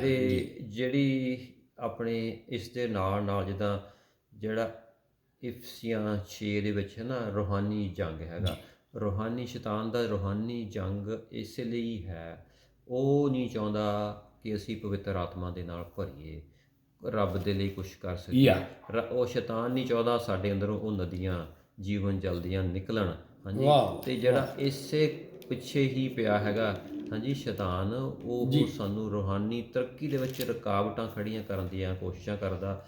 ਸਾਡਾ ਇਹ ਰੂਹਾਨੀ ਜੰਗ ਹੈ, ਇਹ ਹੀ ਜੰਗ ਹੈ। ਹਾਂਜੀ, ਤੇ ਆਪਾਂ ਉਸ ਜੰਗ ਦੇ ਲਈ ਤਿਆਰ ਰਹੀਏ, ਜੰਗ ਕਰੀਏ ਸ਼ੈਤਾਨ ਦੇ ਨਾਲ। ਹਾਂਜੀ ਬਿਲਕੁਲ, ਇਹ ਜੰਗ ਸਾਡੇ ਅੰਦਰ ਚੱਲਦਾ ਹੈਗਾ, ਅੰਦਰ ਆ ਸਾਡੇ ਜੰਗ, ਮਾਈਂਡ ਦੇ ਵਿੱਚ ਚੱਲਦਾ ਹੈਗਾ, ਬੈਟਲਫੀਲਡ ਸਾਡਾ। ਹਾਂਜੀ, ਉਸ ਦੇ ਵਿੱਚ ਅਸੀਂ ਤਿਆਰ ਕਰੀਏ, ਆਪਣੇ ਆਪ ਨੂੰ ਤਕੜਾ ਕਰੀਏ ਜੀ। ਹਾਂਜੀ, ਵਾਹ ਵਾਹ। ਦੇਖੋ ਇਹ ਚੂੰਕਿ ਸ਼ੈਤਾਨ ਦਾ ਇੱਕ ਹਰਬਾ ਹੈ।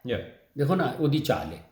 ਉਹ ਅਗਰ ਪੜ੍ਹਦੇ ਹੋ ਤੇ ਪਹਿਲਾ ਯਹੋਨਾ 1 ਜੌਨ ਚੈਪਟਰ 2 ਵਰਸ 16 ਤੇ 17, ਇਹ ਜੇ ਉਹ ਸਾਡੇ ਅੰਦਰ ਚੀਜ਼ਾਂ ਲਿਆਂਦਾ ਹੈ, ਔਰ ਇਹ ਚੀਜ਼ਾਂ ਦੇ ਲਈ ਦੂਰ ਕਰਨ ਲਈ ਪ੍ਰਭੂ ਦਾ ਵਚਨ, ਦੁਆ, ਰੋਜ਼ਾ ਤੇ ਪਾਕ ਰੂਹ ਦੀ ਗਾਈਡੈਂਸ ਹਰ ਵੇਲੇ ਹਰ ਲੰਮੇ ਜ਼ਰੂਰਤ ਹੈ। ਬਿਲਕੁਲ, ਉਹ ਕੀ ਹੈ ਦੁਨੀਆ 'ਚ ਸ਼ੈਤਾਨ ਕੀ ਕਹਿੰਦਾ ਉਹ ਪੜ੍ਹ ਦਿਓ। ਹਾਂਜੀ, ਇਹ ਜਿਹੜਾ ਸਾਨੂੰ ਰੂਹ ਨਾਲ ਨਹੀਂ ਭਰਨ ਦਿੰਦੀਆਂ, ਤੇ ਇਹਨਾਂ ਤੋਂ ਜੀ ਪਲੀਜ਼। ਹਾਂ, ਪਹਿਲਾਂ ਤੋਂ ਆਪਾਂ ਧਿਆਨ ਰੱਖਣਾ। ਹਾਂਜੀ, ਪਹਿਲਾ ਹੈ ਜੀ ਪਹਿਲਾ ਯਹੋਨਾ 2 ਦੀ 16 ਤੇ 17 ਜੀ। ਉਸ ਦੇ ਵਿੱਚ ਲਿਖਿਆ ਹੈ, ਪਹਿਲਾ ਯਹੋਨਾ 2 ਦੀ 16-17, ਕਿਉਂਕਿ ਸਭੇ ਕੁਝ ਜੋ ਸੰਸਾਰ ਵਿੱਚ ਹੈ, ਅਰਥਾਤ ਸਰੀਰ ਦੀ ਕਾਮਨਾ ਅਤੇ ਨੇਤਰਾਂ ਦੀ ਕਾਮਨਾ ਅਤੇ ਜੀਵਨ ਦਾ ਅਭਿਮਾਨ, ਸੋ ਪਿਤਾ ਤੋਂ ਨਹੀਂ ਸਗੋਂ ਸੰਸਾਰ ਤੋਂ ਹੈ। ਕਿ ਤਿੰਨ ਚੀਜ਼ਾਂ ਗਣਾ ਦਿਓ। ਹਾਂਜੀ, ਅੱਖਾਂ ਦੀ ਖਾਹਿਸ਼, ਹਾਂਜੀ, ਜਿਸਮ ਸਰੀਰ ਦੀ ਖਾਹਿਸ਼ ਤੇ ਜ਼ਿੰਦਗੀ ਦੀ ਸ਼ੇਖੀ। ਆਹ ਹੀ ਚੀਜ਼ ਹੈ ਜਿਹੜੀ ਸਾਨੂੰ ਪਾਕ ਰੂਹ ਨਾਲ ਭਰਨ ਨਹੀਂ ਦਿੰਦੀ, ਸਾਡੀਆਂ ਇਹ ਰੁਕਾਵਟਾਂ। ਹਾਂਜੀ, ਅਤੇ ਫਿਰ ਪੜ੍ਹ ਦਿਓ ਜ਼ਰਾ ਪਲੀਜ਼, ਸੌਰੀ, ਹਾਂਜੀ, ਗਣਾ ਦਿਓ। ਹਾਂਜੀ, ਕਿਉਂਕਿ ਸਭੇ ਕੁਝ, ਮੈਨੂੰ ਵੀ ਜ਼ਰੂਰਤ ਹੈ, ਕਿਉਂਕਿ ਸਭੇ ਕੁਝ ਜੋ ਸੰਸਾਰ ਵਿੱਚ ਹੈ, ਸੰਸਾਰਕ ਦੁਨਿਆਵੀ, ਅਰਥਾਤ ਸਰੀਰ ਦੀ ਕਾਮਨਾ, ਨੇਤਰਾਂ ਦੀ ਕਾਮਨਾ, ਅੱਖਾਂ ਇੱਧਰ ਚਲੇ ਗਈਆਂ ਉੱਧਰ ਚਲੇ ਗਈਆਂ, ਕਾਬੂ 'ਚ ਨਹੀਂ ਰਹਿੰਦੀਆਂ, ਅਤੇ ਉਸ ਦੀ ਗੱਲ ਕਰ ਰਿਹਾ, ਅਤੇ ਜੀਵਨ ਦਾ ਅਭਿਮਾਨ, ਮਤਲਬ ਸ਼ੇਖੀ ਜਾਂ ਪ੍ਰਾਈਡ ਜਾਂ ਅਹੰਕਾਰ, ਇਹ ਕਿਹਦੇ ਵੱਲੋਂ ਨੇ? ਸੋ ਪਿਤਾ ਤੋਂ ਨਹੀਂ ਸਗੋਂ ਸੰਸਾਰ ਤੋਂ ਹੈ। ਹਾਂਜੀ, ਅਤੇ ਸੰਸਾਰ 17ਵੀਂ ਆਇਤ ਵਿੱਚ ਲਿਖਿਆ ਜੀ, ਅਤੇ ਸੰਸਾਰ ਨਾਲੇ ਉਸ ਦੀ ਕਾਮਨਾ ਵਿਧਦੀ ਜਾਂਦੀ ਹੈ, ਪਰ ਜਿਹੜਾ ਪਰਮੇਸ਼ਰ ਦੀਆਂ ਇੱਛਾਵਾਂ ਉੱਤੇ ਚੱਲਦਾ ਇਹ ਗੱਲ ਹੈ ਉਹ ਸਦਾ ਤੱਕ ਕਾਇਮ ਰਹਿੰਦਾ ਹੈ। ਇਹ ਜੇ ਯਾਨੀ ਪਾਕ ਰੂਹ ਸਾਨੂੰ ਇਹਨਾਂ ਚੀਜ਼ਾਂ ਉੱਤੇ ਜਿੱਤ ਪ੍ਰਾਪਤ ਕਰਾਉਂਦਾ ਹੈ। ਹਾਂ ਅਸੀਂ ਇਹਨਾਂ ਚੀਜ਼ਾਂ ਉੱਤੇ ਗਾਲਬ ਆਂਦੇ ਰਹਿੰਦੇ ਹਾਂ। ਹਾਂਜੀ ਮਤਲਬ ਹੈ ਇੱਕ ਕੰਟੀਨਿਊਸ ਟੈਂਸ ਹੈ।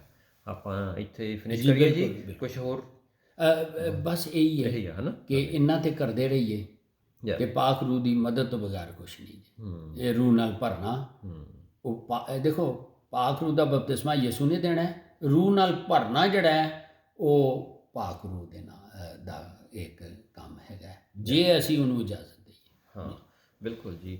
ਹਰ ਉਹ ਆਦਤ ਜਿਹੜੀ ਰੱਬ ਵੱਲੋਂ ਨਹੀਂ ਹੈਗਾ ਉਸ ਤੋਂ ਛੁਟਕਾਰਾ ਲਈਏ, ਆਪਣੇ ਫਾਸਟਿੰਗ ਕਰੀਏ, ਅਗਰ ਨਹੀਂ ਛੁਟਕਾਰਾ ਹੋ ਰਿਹਾ ਜੀ ਚਾਹੁੰਦਿਆਂ ਹੋਇਆਂ ਵੀ ਨਹੀਂ ਹੁੰਦਾ, ਫਾਸਟਿੰਗ ਕਰੀਏ, ਪਰਮੇਸ਼ਰ ਅੱਗੇ ਰੋਈਏ, ਪਰਮੇਸ਼ਰ ਮਦਦ ਕਰ ਔਰ ਉਹ ਜ਼ਰੂਰ ਮਦਦ ਕਰੇਗਾ। ਆਪਾਂ ਇੱਥੇ ਹਵਾਲੇ ਕਰੀਏ ਪਾਕ ਨੂੰ ਨਹੀਂ, ਉਹਦੀ ਮਦਦ ਤੋਂ ਬਗੈਰ ਨਹੀਂ। ਅਸੀਂ ਉਂਝ ਆਪਣੀ ਮਰਜ਼ੀ ਨਾਲ ਰੋਜ਼ੇ ਰੱਖ ਲਈ, ਕੁਝ ਕਰ ਲਈਏ, ਥੋੜ੍ਹੇ ਦਿਨਾਂ ਬਾਅਦ ਫਿਰ ਅਸੀਂ ਫਿਲਤੀ ਟਰੈਕ ਜਾਂ ਫਿਰ ਉਹਦੇ ਤੇ ਪਾਕ ਰੂਹ ਸਾਨੂੰ ਮਦਦ ਕਰਦਾ ਹੈ, ਉਹ ਇਸ ਲਈ ਦਿੱਤਾ ਗਿਆ। ਹਾਂ ਹਾਂਜੀ ਮੈਨੂੰ ਯਾਦ ਆ ਗਿਆ। ਹਾਂ ਤੁਸੀਂ ਕਹਿੰਦੇ ਹੁੰਦੇ ਆ ਜੀ ਅਕਸਰ ਜਦੋਂ ਕੱਪੜਾ ਭਾਵੇਂ ਡਰਾਈ ਕਲੀਨ ਕਰਕੇ ਅੰਦਰ ਕਲੋਜ਼ਟ ਵਿੱਚ ਹੀ ਰੱਖਿਆ ਹੋਵੇ ਉੱਤੇ ਮਿੱਟੀ ਪੈਂਦੀ ਰਹਿੰਦੀ ਆ, ਇੱਦਾਂ ਕਰਕੇ ਦੇਖੋ ਮਿੱਟੀ ਹੋਏਗੀ ਕਿਤੇ ਹੈ ਨਾ, ਹੋ ਜਾਂਦੀ ਆ ਇਸ ਦੁਨੀਆ 'ਚ। ਹਾਂ ਭਾਵੇਂ ਇੰਡੀਆ ਆ ਚਾਹੇ ਕੈਨੇਡਾ ਆ, ਮਿੱਟੀ ਇੱਥੇ ਵੀ ਕੈਨੇਡਾ ਵਿੱਚ ਵੀ ਹੈਗੀ ਆ ਤੇ ਹੋ ਜਾਂਦੀ ਹੈਗੀ ਆ। ਤੇ ਇਸੇ ਤਰ੍ਹਾਂ ਸਾਡੇ ਤੋਂ ਨਾ ਚਾਹੁੰਦੇ ਹਾਂ ਵੀ ਗਲਤੀਆਂ ਪਾਪ ਹੋ ਜਾਂਦੇ ਆ।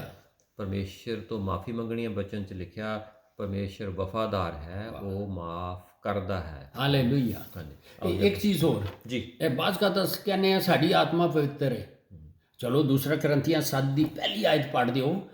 ਇਸ ਲਈ ਅਸੀਂ ਉਹਦਾ ਵੀ ਧਿਆਨ ਕਰਨਾ ਹੈ ਨਾ। ਸਮਟਾਈਮਸ ਮਲੀਨਤਾ ਆ ਜਾਂਦੀ ਹੈ, ਯਾਨੀ ਆਲੂਦਗੀ ਹੋ ਸਕਦੀ ਹੈ ਰੂਹ ਦੇ ਵਿੱਚ ਵੀ, ਸਰੀਰ ਵਿੱਚ। ਇਹ ਚੀਜ਼ਾਂ ਨੂੰ ਵੀ ਪਵਿੱਤਰ ਆਤਮਾ ਸਾਡੀ ਆਤਮਾ ਨੂੰ, ਸਾਡੇ ਸਰੀਰ ਨੂੰ, ਪ੍ਰਾਣ ਨੂੰ ਕਰਦਾ ਰਹਿੰਦਾ ਹੈ। ਜੀ ਜੀ ਹਾਂਜੀ ਇਹ ਵਾਅਦੇ ਕੀਤੇ ਗਏ ਨੇ ਸਾਡੇ। ਹਾਂਜੀ ਦੂਜਾ ਕਰੰਥੀਆਂ 7 ਦੀ ਪਹਿਲੀ ਆਇਤ ਹਾਂਜੀ ਇਹ 'ਚ ਲਿਖਿਆ ਹੈਗਾ, ਸੋ ਹੇ ਪਿਆਰਿਓ, ਹਾਲੇ ਇਹ ਸਾਨੂੰ ਕਿਹਾ ਜਾ ਰਿਹਾ ਹੈ ਵਿਸ਼ਵਾਸੀਆਂ ਨੂੰ। ਹਾਂਜੀ ਜਦੋਂ ਇਹ ਵਚਨ ਸਾਨੂੰ ਦਿੱਤੇ ਹੋਇਆ ਹਨ ਤਾਂ ਆਓ ਅਸੀਂ ਆਪਣੇ ਆਪ ਨੂੰ ਸਰੀਰ ਅਤੇ ਆਤਮਾ ਦੀ ਸਾਰੀ ਮਲੀਨਤਾਈ, ਸਰੀਰ ਅਤੇ ਆਤਮਾ ਦੀ ਸਾਰੀ ਮਲੀਨਤਾਈ, ਤੇ ਸਰੀਰ ਦੀ ਮਲੀਨਤਾਈ ਵੀ ਤੇ ਆਤਮਾ ਦੀ ਮਲੀਨਤਾਈ ਤੋਂ ਸ਼ੁੱਧ ਕਰਕੇ ਪਰਮੇਸ਼ਰ ਦੇ ਭੈ ਨਾਲ ਪਵਿੱਤਰਤਾਈ ਨੂੰ ਸੰਪੂਰਨ ਕਰੀਏ। ਪਵਿੱਤਰਤਾ। ਸੋ ਪਾਕ ਰੂਹ ਨੂੰ ਜਦੋਂ ਅਸੀਂ ਕੰਟਰੋਲ ਦਿੰਦੇ ਹਾਂ ਉਹ ਇਹ ਵੀ ਕੰਮ ਕਰਦਾ ਹੈ। ਹਾਂਜੀ ਜਿਹੜਾ ਕਿ ਸਾਨੂੰ ਰੂਹ ਦੇ ਨਾਲ ਭਰਨੇ 'ਚ ਮਦਦ ਕਰਦਾ ਹੈ। ਹਾਂਜੀ ਇੱਕ ਹੋਰ ਪੁਆਇੰਟ ਮੈਨੂੰ ਵਧੀਆ ਲੱਗਾ ਜੀ, ਪਰਮੇਸ਼ਰ ਦਾ ਭੈ ਵੀ ਜ਼ਰੂਰੀ ਹੈ। ਉਹ ਵੀ ਵਾਹ ਇੱਧਰ ਹਾਂਜੀ ਪਰਮੇਸ਼ਵਰ ਦਾ ਭੈ ਬੁੱਧੀ ਦਾ ਸ਼ੁਰੂ ਹੈ। ਸੋ ਭੈ ਮੀਨਸ ਇਹ ਨਹੀਂ ਜੇ ਡਰਦੇ ਆ ਉਸ ਤਰ੍ਹਾਂ ਨਹੀਂ, ਆਦਰ ਕਰਨਾ। ਹਾਂ ਵੇਖੋ ਨਾ ਫਿਰ ਹੁਣ ਮਲਾਕੀ 1 ਦੀ, ਚਲੋ ਇਹ ਵੀ ਪੜ੍ਹ ਦਿਓ ਤੇ ਫਿਰ ਖਤਮ ਕਰ ਦੇਣਾ। ਹੁਣ ਤੁਸੀਂ ਮਲਾਕਾਈ ਚੈਪਟਰ 1 ਵਰਸ 6 ਤੇ 7 ਤੇ ਪੜ੍ਹ ਦਿਓ। ਠੀਕ ਹੈ। ਇਹ ਖੁਦਾ ਕਹਿ ਰਿਹਾ ਤੇ ਫਿਰ ਅੱਗੇ ਚਲਾਂਗੇ ਨਹੀਂ ਫਿਨਿਸ਼ ਕਰਦੇ ਜੀ। ਹਾਂਜੀ ਮਲਾਕੀ 1 ਦੀ 6-7 ਦੇ ਵਿੱਚ ਇਸ ਤਰ੍ਹਾਂ ਲਿਖਿਆ ਹੈ ਜੀ, ਕੀ ਕਹਿ ਰਿਹਾ ਹੈ? ਹਾਂਜੀ ਪੁੱਤਰ ਆਪਣੇ ਪਿਤਾ ਦਾ ਅਤੇ ਦਾਸ ਆਪਣੇ ਸਵਾਮੀ ਦਾ ਆਦਰ ਕਰਦਾ ਹੈ। ਜੇ ਮੈਂ ਪਿਤਾ ਹਾਂ, ਜੇ ਪਰਮੇਸ਼ਰ ਪਿਤਾ ਪਰਮੇਸ਼ਰ ਇਹ ਡਰ ਹੈ। ਜੇ ਮੈਂ ਪਿਤਾ ਹਾਂ ਤਾਂ ਮੇਰਾ ਆਦਰ ਕਿੱਥੇ, ਅਤੇ ਜੇ ਮੈਂ ਸਵਾਮੀ ਹਾਂ ਤਾਂ ਮੇਰਾ ਭੈ ਕਿੱਥੇ ਆ। ਕਹਿੰਦੇ ਰੱਬ ਕਹਿੰਦਾ ਤੁਸੀਂ ਮੇਰੇ ਤੋਂ ਡਰਦੇ ਹੀ ਨਹੀਂ। ਸੈਨਾ ਦਾ ਯਹੋਵਾ ਤੁਹਾਨੂੰ ਆਖਦਾ ਹੈ, ਮੇਰੇ ਨਾਮ ਦੀ ਨਿਰਾਦਰੀ ਕਰਨ ਵਾਲਿਓ ਯਾਚਕੋ, ਤੁਸੀਂ ਆਖਦੇ ਹੋ ਅਸਾਂ ਕਿਹੜੀ ਗੱਲ ਵਿੱਚ ਤੇਰੇ ਨਾਲ ਦੀ ਨਿਰਾਦਰੀ ਕੀਤੀ ਹੈ। ਹਾਂਜੀ ਠੀਕ। ਸੋ ਗੱਲ ਇਹ ਹੈ ਹਾਂਜੀ ਜਿਹੜਾ ਭੈ ਰੱਖਣਾ ਹੁੰਦਾ ਹੈ, ਆਦਰ ਕਰਨਾ ਹੈ। ਠੀਕ ਹੈ। ਹਾਂਜੀ ਹਾਂਜੀ ਜਦੋਂ ਅਸੀਂ ਉਹਦਾ ਆਦਰ ਕਰਨੇ ਆ, ਇਹ ਭੈ ਵੇ। ਇਹ ਨਹੀਂ ਵੇ ਉਹ ਮਾਰੂਗਾ ਸਾਨੂੰ, ਨਹੀਂ, ਭੈ ਇਹ ਵੇ। ਇੱਕ ਸ਼ੈਤਾਨ ਦਾ ਭੈ ਵੇ ਹੈ, ਸ਼ੈਤਾਨ ਦਾ ਵੀ ਡਰ, ਸ਼ੈਤਾਨ ਦਾ ਜਿਹੜਾ ਉਹਦੀ ਹੋਰ ਭੈੜੀ ਆਤਮਾਵਾਂ ਦੇ ਨਜ਼ਦੀਕ ਲੈ ਜਾਂਦਾ ਯਾ ਤੇ ਸ਼ੈਤਾਨ ਕੋਲੋਂ ਨਹੀਂ ਡਰਨਾ। ਸਾਨੂੰ ਉਹਦੇ ਲਈ ਭੈ ਦੀ ਆਤਮਾ ਨਹੀਂ ਦਿੱਤੀ ਸ਼ੈਤਾਨ ਲਈ, ਬਲਕਿ ਭੈ ਦੀ ਆਤਮਾ ਮੀਨਸ ਆਦਰ ਕਰਨਾ ਹੈ। ਠੀਕ ਹੈ, ਉਹਦੇ ਨਾਲ ਫਿਰ ਸਾਡੀ ਆਤਮਾ ਤੇ ਸਰੀਰਕ ਬਹੁਤ ਪੁਆਇੰਟ ਹੋਰ ਵੀ ਨਿਕਲੇ ਆਉਂਦੇ। ਇੱਕ ਹੋਰ ਪੁਆਇੰਟ ਆ ਗਿਆ ਜੀ, ਮਨ ਚ ਆ ਗਿਆ। ਅੱਛਾ ਬਈ ਪਰਮੇਸ਼ਰ ਦੇ ਨਾਲ ਪੂਰੀ ਸਮਝ, ਪੂਰੀ ਜਾਨ, ਪੂਰੀ ਤਾਕਤ ਦੇ ਨਾਲ ਪਿਆਰ ਕਰਨਾ। ਹਾਂਜੀ, ਉਹਦੇ ਨਾਲ ਪਿਆਰ ਕਰਨਾ ਵੀ ਆਦਰ, ਔਰ ਪਿਆਰ ਨਾਲ ਆਦਰ ਦੇ ਨਾਲ ਪਿਆਰ ਕਰਨਾ ਵੀ ਬਹੁਤ ਜ਼ਰੂਰੀ ਆ। ਹਾਂਜੀ, ਪਰਮੇਸ਼ਰ ਦੇ ਨਾਲ, ਪਰਮੇਸ਼ਰ ਨੂੰ ਪਹਿਲ ਦੇਣਾ ਕੰਮਾਂ ਦੇ ਵਿੱਚ। ਇਹ 10 ਹੁਕਮ ਮੂਸਾ ਨੂੰ ਸਨ। ਜਦੋਂ ਪ੍ਰਭੂ ਯਿਸੂ ਆਇਆ ਉਹਨੇ ਇਹ ਕਿਹਾ ਕਿ ਪੂਰੇ ਮਨ, ਪੂਰੀ ਕੀ ਕਹਿ ਲੋ ਚਿੱਤ, ਪੂਰੀ ਤਾਕਤ ਨਾਲ ਉਹਦੀ ਪਰਮੇਸ਼ਰ ਦੇ ਨਾਲ ਪਿਆਰ ਕਰਨਾ ਵੀ ਬਹੁਤ ਜ਼ਰੂਰੀ ਹੈ। ਜਿਸ ਤਰ੍ਹਾਂ ਅਸੀਂ ਆਪਣੀਆਂ ਪਰਿਵਾਰ ਦੇ ਨਾਲ ਪਿਆਰ ਕਰਦੇ ਹਾਂ, ਹਾਂਜੀ, ਪਿਆਰ, ਉੱਦਾਂ ਹੀ ਪਰਮੇਸ਼ਰ ਦੇ ਨਾਲ ਵੀ ਪਿਆਰ ਕਰਨਾ। ਹਾਂਜੀ, ਅਨਕੰਡੀਸ਼ਨਲ ਅਗਾਪੇ, ਪਰਮੇਸ਼ਰ ਨੂੰ ਉੱਚਾ ਚੱਕਣਾ, ਇਹ ਪਿਆਰ ਉਹਦਾ ਜਿਹੜਾ ਹੈ। ਪਹਿਲਾ ਕਰੰਥੀਆਂ 13 ਨੋਟ ਕਰ ਲਓ, ਬਾਕੀ ਹੁਣ ਫਿਰ ਅੱਗੇ ਚੱਲੀ। ਬਹੁਤ ਸਵਾਲ, ਉਸ ਦਾ ਸ਼ੁਕਰ ਕਰਨਾ, ਸ਼ੁਕਰ ਕਰਨਾ। ਹਾਂ, ਨਾ ਸ਼ੁਕਰਾਨਾ ਵੀ ਨਹੀਂ ਚਾਹੀਦਾ। ਹਾਂਜੀ, ਨਾ ਸ਼ੁਕਰਾ ਜਿਹੜਾ ਨਾ ਉਹ ਰੋਮੀਓ 1 ਦੀ 21-22 ਚ ਹੈ ਕਿ ਨਾ ਸ਼ੁਕਰਾ ਜਿਹੜਾ ਨਾ ਪਾਲੂਸ ਰਸੂਲ ਨੇ ਨਾ ਸ਼ੁਕਰ ਕਰਨਾ ਉਹਨਾਂ ਨੂੰ ਬੜੇ ਵੱਡੇ ਪਾਪਾਂ 'ਚ ਸ਼ਾਮਿਲ ਕੀਤਾ ਹੈ। ਇਸ ਲਈ ਸ਼ੁਕਰਗੁਜ਼ਾਰੀ ਇਹ ਵੀ ਬਹੁਤ ਜ਼ਰੂਰੀ ਹੈ। ਹਾਂਜੀ, ਬਹੁਤ ਗੱਲਾਂ ਹਨ, ਹੋਰ ਵੀ ਬਹੁਤ ਹੋਣਗੀਆਂ ਤੇ ਮਾੜਾ ਇਹ, ਹਾਂਜੀ, ਬਹੁਤ ਇਹ ਚੀਜ਼ਾਂ ਬੇਸਿਕ ਜਿਹੀਆਂ ਹੈਗੀਆਂ। ਹਾਂਜੀ, ਆਪਾਂ ਇਹ ਕਰਨਾ ਬਹੁਤ ਠੀਕ ਹੈ ਸਰ। ਆਪਾਂ ਇੱਥੇ ਫਿਨਿਸ਼ ਕਰੀਏ ਜੀ। Yes master. ਪਰਮੇਸ਼ਰ ਪਿਤਾ ਮਹਾਨ ਹੋ, ਸਰਬ ਸ਼ਕਤੀਮਾਨ ਹੋ, ਆਪ ਦੀ ਦਇਆ, ਰਹਿਮ, ਕਿਰਪਾ ਦੇ ਲਈ, ਆਪ ਦੇ ਪਿਆਰ ਦੇ ਲਈ ਜਿੰਨਾ ਵੀ ਸ਼ੁਕਰ ਕੀਤਾ ਜਾਏ ਥੋੜਾ ਹੈ। ਪਰਮੇਸ਼ਰ ਪਿਤਾ, ਆਪ ਦੇ ਵਚਨ ਦੇ ਲਈ ਜਿੰਨਾ ਵੀ ਸ਼ੁਕਰ ਕੀਤਾ ਜਾਏ ਥੋੜਾ ਹੈ। ਪਰਮੇਸ਼ਰ ਪਿਤਾ, ਆਪ ਦਾ ਸ਼ੁਕਰ ਕਰਦੇ ਹਾਂ ਕਿ ਆਪ ਨੇ ਆਪਣਾ ਇਕਲੌਤਾ ਪੁੱਤਰ ਸਾਡੀ ਖਾਤਰ ਇਸ ਤੇ ਭੇਜ ਦਿੱਤਾ, ਔਰ ਉਸਨੇ ਆਪਣਾ ਕੀਮਤੀ ਪਵਿੱਤਰ ਲਹੂ ਬਹਾਇਆ ਸਾਡੀ ਖਾਤਰ। ਪਰਮੇਸ਼ਰ ਪਿਤਾ, ਇਹ ਸਾਡੀ ਕੋਈ ਪਰਮੇਸ਼ਰ ਪਿਤਾ ਖਾਸੀਅਤ ਜਾਂ ਸਾਡੇ ਪਰਮੇਸ਼ਰ ਪਿਤਾ ਕੋਈ ਕਾਬਲੀਅਤ ਨਹੀਂ ਪਰਮੇਸ਼ਰ ਪਿਤਾ, ਕਿ ਆਪ ਨੇ ਪਰਮੇਸ਼ਰ ਪਿਤਾ ਸਾਨੂੰ ਸਵਰਗ ਦੀ ਸਿਟੀਜ਼ਨਸ਼ਿਪ ਦੇ ਦਿੱਤੀ ਯਿਸੂ ਮਸੀਹ ਦੇ ਨਾਲ। ਉਸ ਦੇ ਪਰਮੇਸ਼ਰ ਪਿਤਾ ਇਨਹੈਰੀਟੈਂਸ ਦੇ ਵਿੱਚ ਸਾਨੂੰ ਹਿੱਸਾ ਪਾ ਦਿੱਤਾ। ਇਹ ਸਿਰਫ ਯਿਸੂ ਮਸੀਹ ਦੇ ਪਰਮੇਸ਼ਰ ਪਿਤਾ ਜੋ ਲਹੂ ਦੀ ਉਸਨੇ ਆਪਣੀ ਪਰਮੇਸ਼ਰ ਪਿਤਾ ਆਪਣੀ ਕੁਰਬਾਨੀ ਦੇ ਨਾਲ ਸਾਡੀ ਖਾਤਰ ਮਾਰਿਆ ਗਿਆ ਔਰ ਜੀ ਉੱਠਿਆ ਸਾਡੇ ਲਈ। ਪਰਮੇਸ਼ਰ ਪਿਤਾ, ਉਸੇ ਕਰਕੇ ਹੀ ਆਪ ਦੀ ਦਇਆ, ਰਹਿਮ, ਕਿਰਪਾ ਹੋਈ ਹੈ। ਪਰਮੇਸ਼ਰ ਪਿਤਾ, ਆਪ ਦਾ ਸ਼ੁਕਰ ਕਰਦੇ ਹਾਂ, ਜਿੰਨਾ ਵੀ ਸ਼ੁਕਰ ਕੀਤਾ ਜਾਏ ਥੋੜਾ ਹੈ। ਪਰਮੇਸ਼ਰ ਪਿਤਾ, ਇਸ ਵਚਨ ਦੇ ਲਈ ਆਪ ਦਾ ਸ਼ੁਕਰ ਕਰਦੇ ਹਾਂ ਜੋ ਸਾਨੂੰ ਸੱਚ ਤੱਕ ਲੈ ਕੇ ਜਾਂਦਾ ਹੈ, ਜੋ ਸੱਚ ਹੈ, ਜੋ ਜੀਵਨ ਹੈ, ਜੋ ਰੂਹ ਹੈ। ਪਰਮੇਸ਼ਰ ਪਿਤਾ, ਜੋ ਹਥੌੜਾ ਹੈ, ਜੋ ਦੋ ਧਾਰੀ ਤਲਵਾਰ ਹੈ। ਪਰਮੇਸ਼ਰ ਪਿਤਾ, ਜੋ ਰੌਸ਼ਨੀ ਹੈ। ਪਰਮੇਸ਼ਰ ਪਿਤਾ, ਆਪ ਦਾ ਸ਼ੁਕਰ ਕਰਦੇ ਹਾਂ।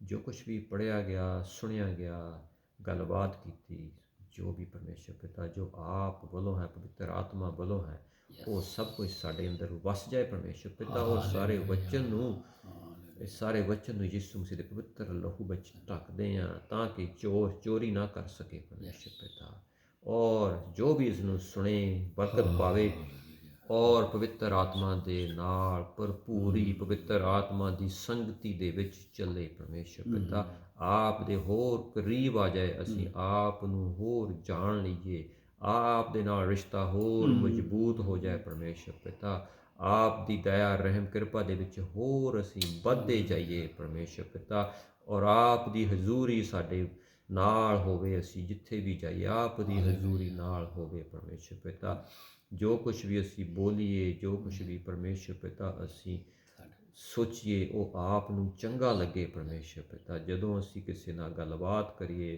ਪਰਮੇਸ਼ਰ ਪਿਤਾ ਵਚਨ ਦੀ, ਉਹ ਪਰਮੇਸ਼ਰ ਪਿਤਾ ਉਹ ਇਨਸਾਨ ਛੁਆ ਜਾਏ, ਉਹ ਪਰਮੇਸ਼ਰ ਜਾਣ ਲਏ। ਪਰਮੇਸ਼ਰ ਪਿਤਾ, ਕਿ ਯਿਸੂ ਮਸੀਹ ਹੀ ਰਾਹ, ਸੱਚ ਔਰ ਜ਼ਿੰਦਗੀ ਹੈ।